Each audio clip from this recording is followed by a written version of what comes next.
Kama ni nyumba umeuza, umepeleka kwa nabii. Kama ni mshahara wako wa mwisho wa mwezi, umepeleka kwa manabii. Kama ni nguo zako, umepeleka kwa manabii. Kila kitu manabii wametafuna, na matatizo yako pale pale. Hiyo yote ni nini? Umepotezwa. Kuna nabii moja ilikuja maeneo ya huko, inajiita sijui nani mchawi, leo liko Kongo, inawacheka wa Tanzania kwa ujinga wa kwao. Niliwalisha chumvi, nikawalisha mafuta, nikawaibia hela, na mwisho wa siku limepotelea mbali, na magonjwa ya watu wa mji huu wako pale pale. Ni wakati wako sasa, uje kwa Yesu. Yesu anakupenda, Yesu anakuhitaji, anataka akuponye, anataka akufungue, abadilishe historia ya maisha yako. Yesu yupo, sisi tuzinene habari njema kwako. Biblia inasema ni miguu kama nini nzuri, miguu ya mtu aletaye habari. Nataka nikwambie, uko kwenye mateso, uko kwenye shida, uko kwenye mahangaiko, wakati wako sasa uje kwa Yesu. Wafanya biashara nasumbuliwa na chuma ulete, nataka nikwambie ulete kwa Yesu.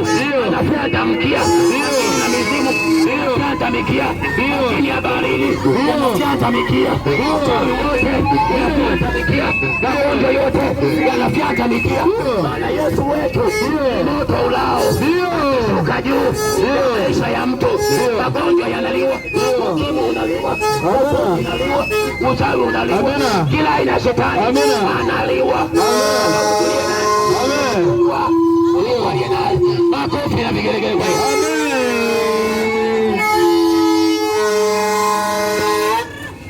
Haleluya. Amen. Yesu.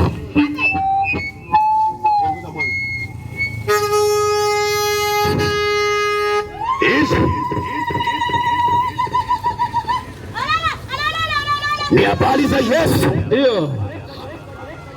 Yesu wa Nazareti. Ndio. Mpenda muujiza. Ndio. Anaokoa na kuponya. Ndio. Ndio habari zake nimezileta. Ndio. Wako watu wamebebeshwa mizigo. Ndio. Tena wanateswa na shetani. Ndio. Yaani unakuta kazi yake yeye. Ndio. Ameweka tumaini. Ndio. Kwa manabii wa uongo. Ndio. Anachukua picha ya nabii. Ndio. Anaweka kitandani. Ndio. Wakati nabii si lolote si chochote.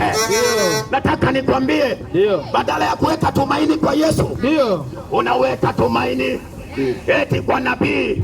Eti nabii anakupa maji ya upako, unaweka kwenye bajaji yako, unaweka kwenye dude lako vipi, unaweka kwenye gari lako, sijui anafanya nini, na hata wateja wapatikani. Nataka nikwambie, hayo ni feki, ni sifuri ya masikio. Au kikabidhi maisha kwa Yesu, au kimkubali huyu Yesu, au ukiwa na huyu Yesu, baraka za Mungu takupata zenyewe. Baraka za Mungu hazisaidiwi na chumvi, hazisaidiwi na sukari na maji keki ya upako. Baraka za Mungu zinakuja kwa mwanadamu yule ambaye ataamua kukabidhi maisha yake kwa Yesu Kristo peke yake na kuacha dhambi peke yake. Maana dhambi ndio chanzo cha tatizo, dhambi ndio inaotesa watu.